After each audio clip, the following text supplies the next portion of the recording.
So now I'm going to introduce Alan Corbiere. I would say he was quite valuable in regards to our litigation and providing the history. So I introduce to you Alan and welcome him.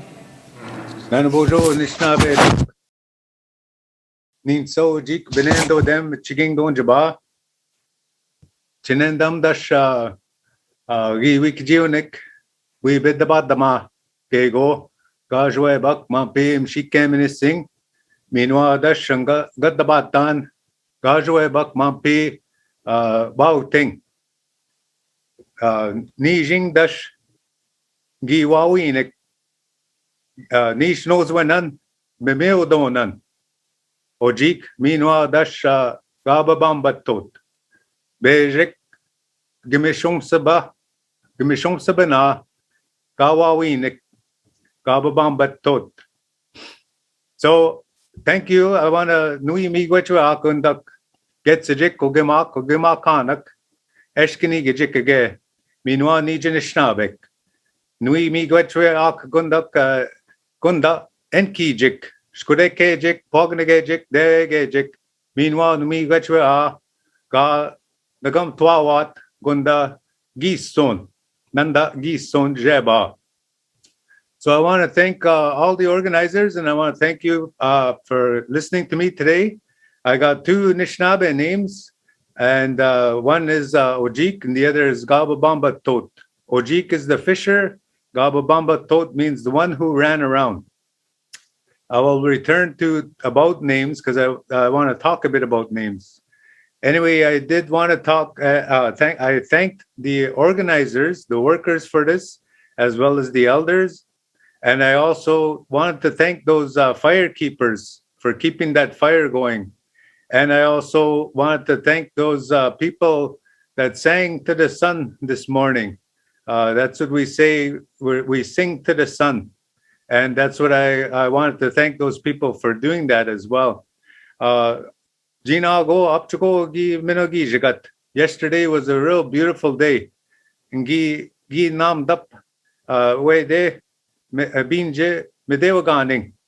So yesterday I had the opportunity to sit in that lodge yesterday. And it was that's a beautiful lodge there that was constructed on St. Mary's Island. So nui migwechu akundok medewajik Mr. Najwan meanwhile ge Nixant Martina meanwhile dansan Lisa.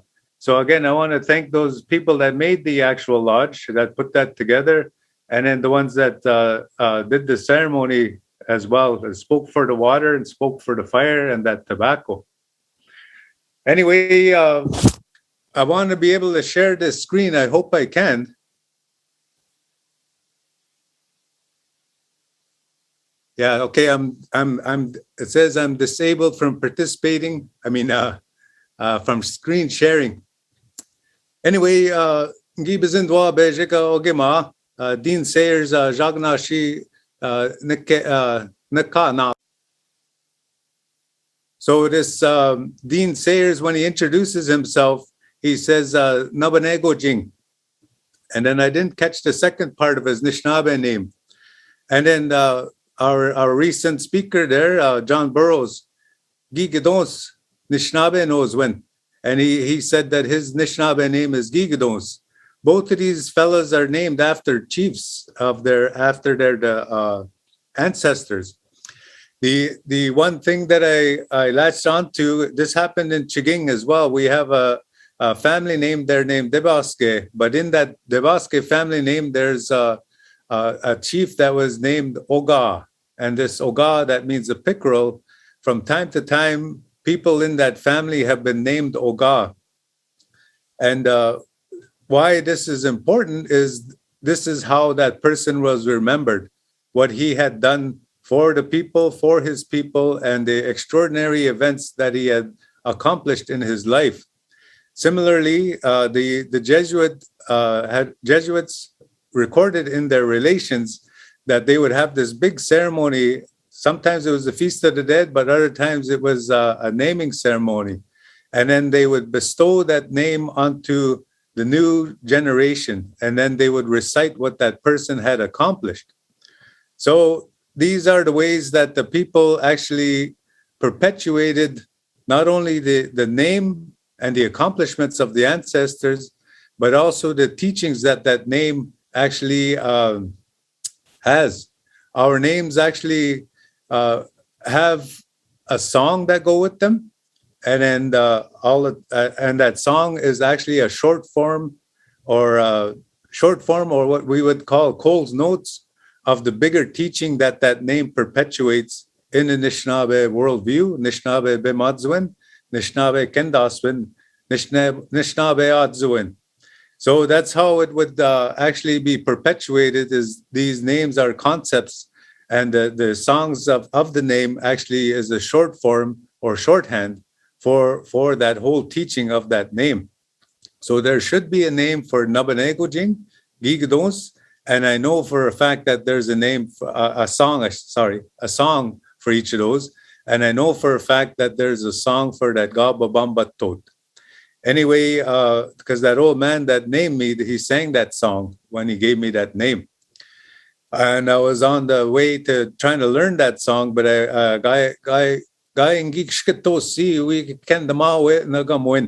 that time I wasn't able to learn that song, fully learn that song, so I can't say that I carried that song. Anyway, that's when I'm listening to Sharon talk about this rekindling, and that it isn't a one-day process, that it's actually a long-term plan. I see that when we learn these songs in a traditional manner, that you actually do these offerings, you present those cloth and the tobacco, and then you have repeated visits. The old man that named me, he actually forbid us from writing down those words, and also forbid us recording. So we actually had to go see him, visit him, and do all this. Anyway, I've been enabled here. So I wanted to talk a bit about, like I mentioned yesterday, Apchagogi Minagijikat Mampi Bauting. Gike Giotawase Wede Dick Meg Minishaying. I took time yesterday to actually walk around the Whitefish Island. This little island is beautiful, and it was a nice walk. And I just wanted to kind of ground myself in the area again. And of course, like non good no gi kebizindo gunda amsokejik. Meanwhile, get sipichik. I've taken the time through years to listen to elders, but also ngigindan get them zinignan. I've also did extensive reading in archival collections. And many of you people will know this is Zhingwaakoons, the chief who actually was a principal, some may say agitator at that time, but also a strong advocate at that time to actually ensure that there was a treaty here. And it was due to the actions of this man as well as his son-in-law, Nabanegojing, that actually there was that we're actually gathering here, commemorating this actual treaty. Anyway, if him and his son-in-law didn't do what they did, there likely wouldn't be a treaty here. This is one of my favorite quotes, and then he says here that the great master of life gave us pipes and wampum for the purpose of conveying our ideas from man to man. I return thanks to the Great Spirit that made me, and to my great father, the King, who supports me. What he promised our forefathers, he continues to perform. So, like I said, I walked around that island, but this Lake Superior in our story, Nishnaabe Ansokan, Kchi Ansokan Mandao, and this is a big story, but I'm just going to touch on it briefly. That this Kchigame was there was two houses for beavers, and on that Whitefish Island yesterday, Ngi Waawiindamaagewin Amik Gabakogan. Yesterday, I saw on Whitefish Island two beaver dams, but I didn't see the beaver. But anyway, there's two beaver houses, a Mikwij, they call it. And one was this island called Minong, Isle Royale, as well as Mishipakaten Island. And then this giant beaver made this dam at what is now here called Sault Ste. Marie. But here, this was also a place that they now call Gros Cap. And it's on it's on this map here. You go west.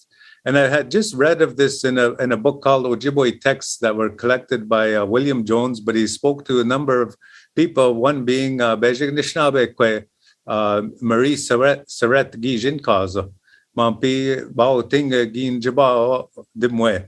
This lady was named Marie Saret, and she told a couple of stories, and she was from Sault Ste. Marie. But one of the other fellows was John Benesse, Gagage Benesse Gijin Kaza Maba Kenzi. This other storyteller was named John Benesse, and he told this story. And it was about our great uncle, Gajishe Naba Nanabojo. But here he says that Nanabush was really mad at his grandmother. And in this telling, it's his grandmother that is called a Makaki Mndimwe. So when he told the old lady to watch the dam, because he was going to go jump on those beaver houses and chase that beaver out, because the beaver was menacing, this giant beaver was menacing the Anishinaabe. Anyway, he jumps on those houses and he says, whistle when that beaver is coming. So here the old lady's whistling away, and he says, make sure you block him. Anyway, Nanabush arrives, mi whippy, gi nidogo shingo de bao ting. That beaver, so this beaver had fled, and he actually left by then, and he smashed through this dam, his own dam, and all these mountains. I mean, all these little islands. That's the debris of that dam. Anyway, Nanabush is furious, and then he ends up grabbing his grandmother, and here's what he ends up throwing her against this rock, and that's the blood of his grandmother in this telling at this what's called Gros Cap now, but in Anishinaabe Hmong, it's called a Makakiwabkong. Makakiwabik means toad mountain, toad mountain, or toad rock. So that's what, according to this story, that's what it was called. And this is another version of that same story. And here, this is a picture I took just yesterday as I walked along Whitefish Island. And these are the actual rapids there. I just found it beautiful there. And it's actually, there's Mesquake. There's red earth there all along that trail. You walk along that trail, your shoes will pick up all this red sand. So in this version, Agnes Kotler says that Nanabush's wife was named Makakiwabik, and that it was her that was actually stationed at the dam while Nanabush went to try and chase these beavers out. Anyway, she says the beaver came tumbling down or up the lake. She called to her husband that the bridge was breaking. He did not hear her, so the dam broke and the stones washed down a good piece by a force of water. This is what causes the rapids now. Nanabujo returned. He was so enraged at finding the bridge broken, he dragged his wife to the place which is now called Gros Cap. He took one step because he could make himself into a giant in these stories, and there threw her by the hair into the water. As he did so, he remarked that as long as the world lasted, this place should be called Makakiwabik, toad or frog rock. Anyway, I got the chance to go there to that. I've been looking for that place as well. So one of the things I've been trying to do is find where all these places are in these stories on Sokkaning, where all these places are mentioned, and I try to go there to put some sema down. I went there this past spring. Makakiwabkong, well, Gros Cap, and gi bajao de gi bigid nako sema. So here, this is another story that I came across, and it was written by. This was collected by William Jones, but the fellow's name was William Kabeose. And he says this is the origin of the Ojibwe, and that the story is told of a crane that flew about over the earth before coming to Lake Superior. Flying everywhere over the lake, he came to the Sioux. He saw some herring there, caught them, and ate them as food. He fell asleep and dreamed of a woman. In the dream, he gave her fish to eat. He woke and found a woman lying with him.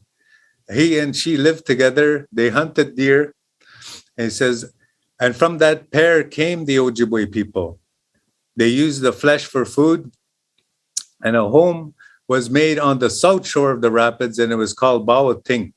This was the first town that was founded by the Crane, and it became the center of the Ojibwe nation and power. The head chief of all the Ojibways lived at this place. His clan was Crane, a Jijok. So this again is this William Gabeose had a younger brother named George Gabeose. And this is why I brought up those names at the beginning, is because here in that article, you see it written at the bottom of the thing. This is the reference, Ojibwe Tales from the North Shore of Lake Superior. The Waagane is George Gabeose. These, and he recorded a number of other names of his siblings who had names that had been passed down from their ancestors. These ones stand in the 18th generation. The Waagane, the chief after whom George is named, was chief when America and England were at war. He went to Niagara at the time and made an agreement with England. England promised to grant presents to his people every year till the end of time. A round medal was given him, the circular object denoting that the friendship would never end. So I was glad to hear Sharon mention this about the crown and the importance of having that relationship with the crown. And I wanted to stress while we're here at Baoting that the Ojibwe people here at Baoting were actually at the Treaty of Niagara. So here, this is, of course, Sir William Johnson, who would be the superintendent of British North America, Indian Affairs for British North America. And this is what he had said at that time. Brothers of the Western nations, I desire you'll take fast hold of the same and never let it slip, meaning the Covenant Chain Wampum Belt. To which end I desire that after you have shown this belt to all nations, you will fix one end of it with the Chippewas at St. Mary's, whilst the other end remains at my house. Then he gave medals to the chiefs at Niagara the 31st of July, 1764. So you see that one belt there above is there were many iterations of this belt. And I'll show in a later slide how this belt is depicted a number of different times through time. So this is the belt that you have in front of you in the machine shop there at that building. But here, this is the lawyer Paul Williams compiled this list. And he said that this is below is the 24 nations belt, and we could also call it the promise of eternal presence, and that's what was referred to by Gabeose. Anyway, here you see that the Western Confederacy, there's 12, and then the Eastern Confederacy, there's 12. So the Eastern and Western Confederacy of nations that tied themselves by the strong cord of friendship, meaning the Covenant Chain, and tied themselves to the British, which is represented by the rock at Quebec. I mean, the ship there that's full of presents, but also that's the rock of Quebec, meaning Turtle Island there as well. Anyway, you see there's Chippewas and what they called Tacomawans, Odawas, Hurons, Menominees, Winnebagos, Algonquins, Sauk, Nipissings, Fox, and Cree. I wanted to Gina go gibizindwa maba o gichita Francis Kavanaugh ejnakazat jagnashi na king. I listened to Francis Kavanaugh yesterday in the Mio de Medewagan engi nani bueto o gichita. That he spoke in the lodge yesterday, and he says I'm really happy to see your treaties here, he said, and he pointed to the wampum belts. So I wanted to just say I didn't get a chance to catch up with Ogichita yesterday, but I just wanted to say to them that this word Tacomawin actually is the Cree word for Lake of the Woods. So these people actually, the people of Lake of the Woods area actually had come down to Niagara in 1764, and they participated in it. So this isn't just our treaty, this is actually theirs as well. I wanted to just share that with him. So here's an enumeration. Of course, they didn't take a total enumeration, but here's some of the Chippewa chiefs, Waawiindamaagewin, and to me, I understand that to be standing in the south. Kagageose, that could be Kagageose, meaning forever flying about. And then the Zongabi, I don't know what that would be. Gyotasin, I understand that to mean he's flying around. Waabegekek, a white hawk. And then the Odawa chiefs there. Anyway, on the right part of the screen, there's William Johnson had enumerated these tribes, and he gave these numbers, but he didn't do a total enumeration.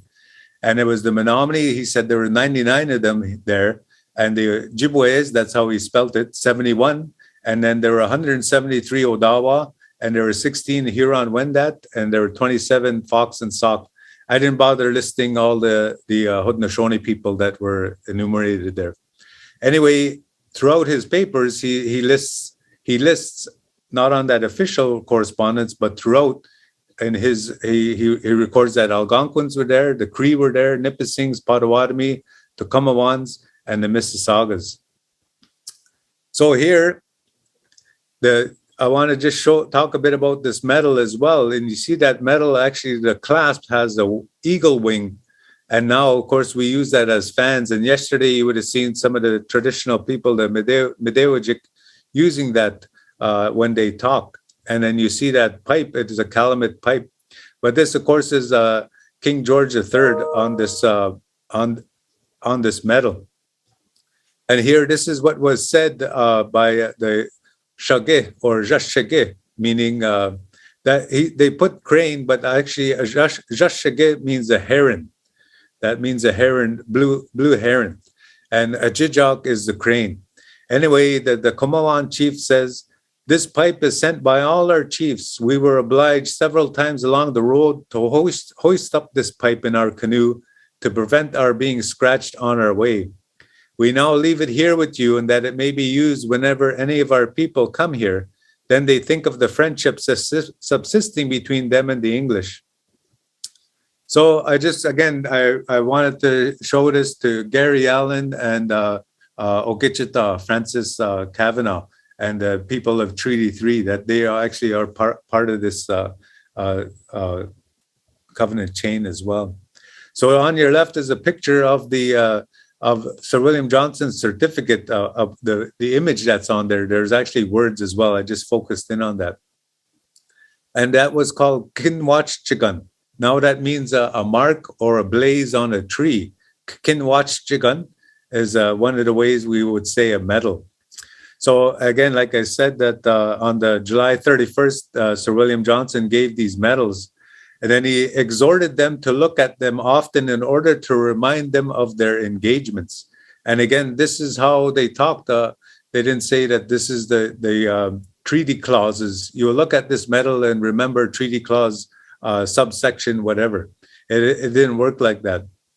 It was a mnemonic system that they engaged in. And like what Sharon had mentioned earlier, you look at these wampum belts as well as these medals, and how they actually are emerging between two systems of knowledge, and that's what this is about. So, to me, I want to emphasize to people how important these medals are, and how our ancestors actually looked at these medals. They were manipulated later on, but initially that these were reminders of the treaty. So at the bottom, this is a quote from one of the Ojibwe chiefs, and he says, "Brother, we have thought of what you have said and greatly approve of the same. We are determined to follow your advice for the good of our people, and we shall never swerve from our engagements. But look at the medals you have given us every morning."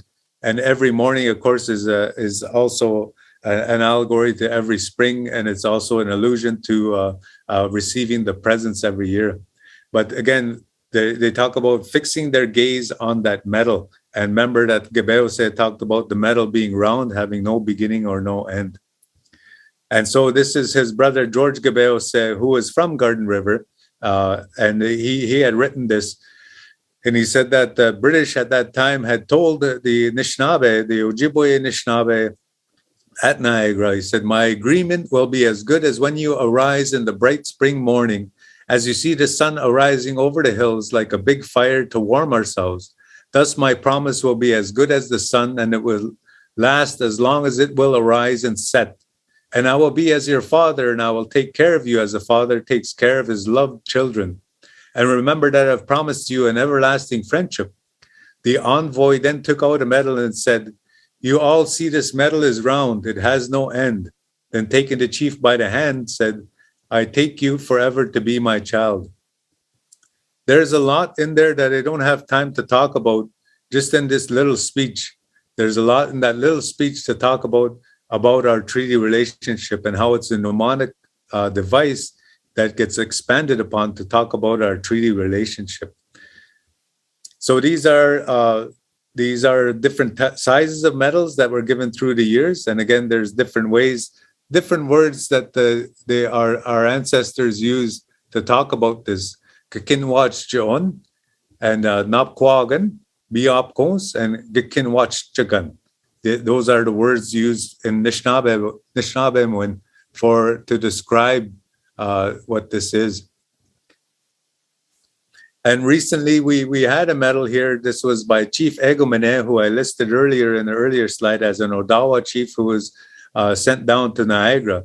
And this unfortunately, this medal and certificate actually was just auctioned off like about 10 years ago. But on the back of this certificate, it actually showed that it was given to Egomene, then it went passed down to his son, and then the Indian agent named Thomas Gummersall Anderson verified that, and it was given to. It ended up in Sagamuk. This medal by Anam Sin was the chief, and Anam Sin, of course, actually signed the 1850 treaty. So we have I'm trying to show here that we have a direct link to the Treaty of Niagara and to Robinson Huron Treaty of 1850 by the signatories that participated, but also how it was coded in these medals and certificates as well. Anyway, this medal ended up getting into the hands of Gabriel Sinabe as well as a fellow named Bitasge, and then he used this effectively, this medal and certificate, when he moved to Zhingwaakoons to actually get on the Robinson Huron Treaty annuity list. Anyway, that's another bigger story to talk about. So I want to talk a bit, emphasize that this medal and this belt, actually for us, Anishinaabe people, we look at this as our independence, and it's about our being allies. And we call, our ancestors call this a sacred friendship. That's what it was called. So we weren't looked at as subjects. And then also this belt sometimes gets talked about as just being allies and nation to nation relationship, but it actually is a codification of what lawyers call Aboriginal title and our land ownership. But also it's about our protection. And if you read, there's a bigger story here about the Royal Proclamation and this belt after as well. And then they talk about it as protection. Our ancestors used the word protection, but now in legalese, this of course is called fiduciary responsibility. And then of course they called it support, and our ancestors called this warmth. And that's the warmth is a metaphor or an allegory for the provision of the presence around the sacred fire or the council fire. And it also was as payment for past services during the American Revolution, as well as the War of 1812. Our chiefs ended up using this in the 1880s to press their claims for redress of the hunting and fishing and timber usage.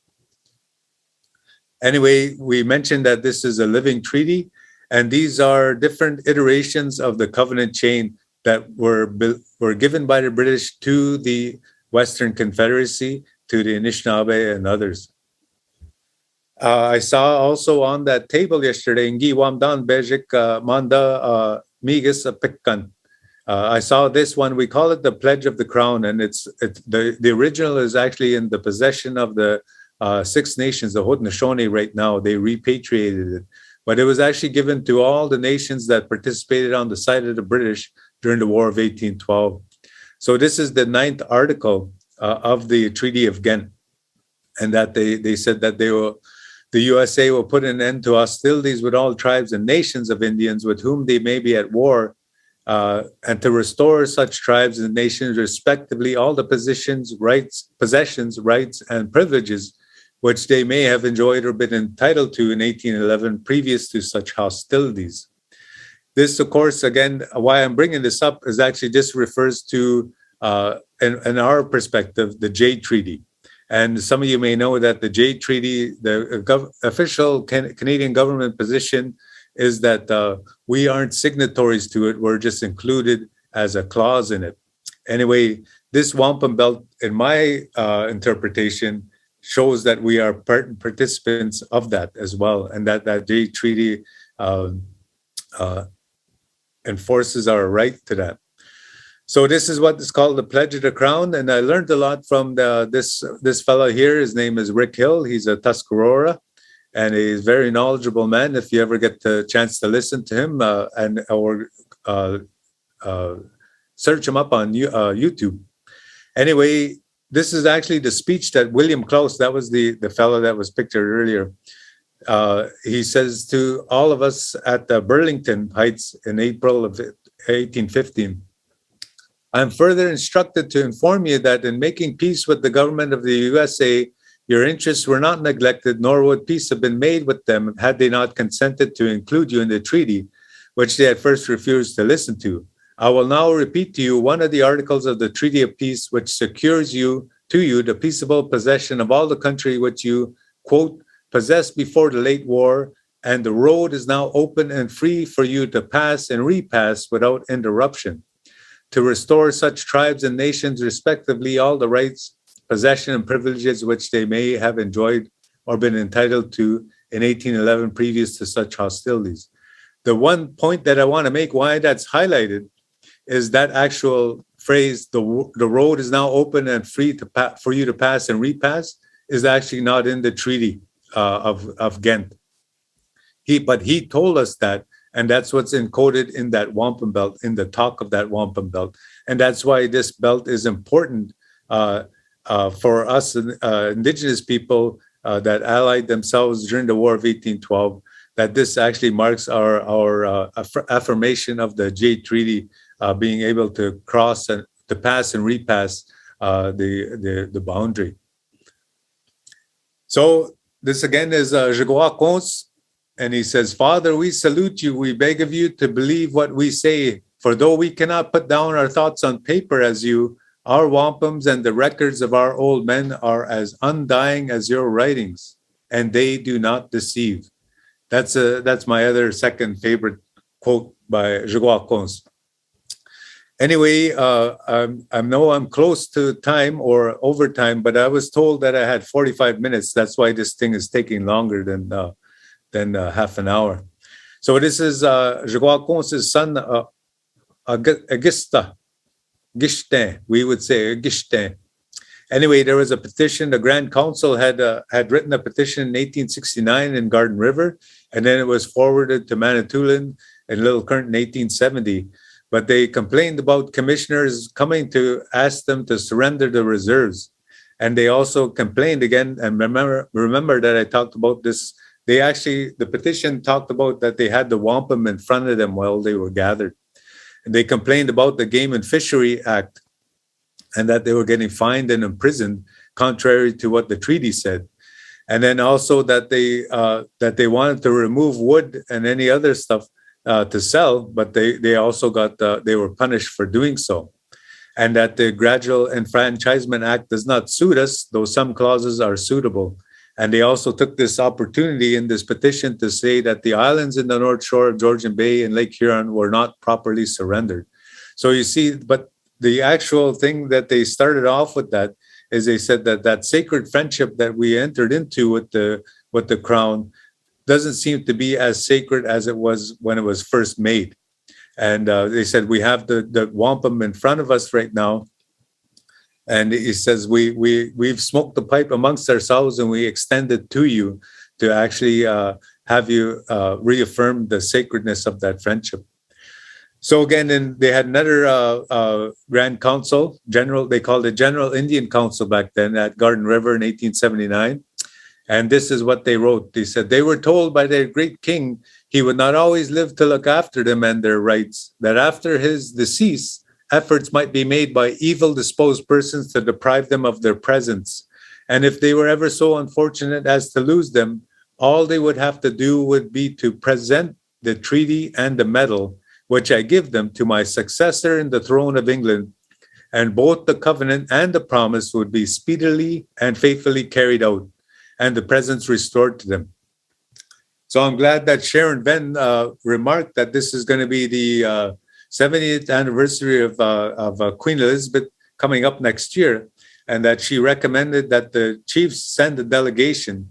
And when we had in 2015, we had 2014, we had a commemoration of the Treaty of Niagara.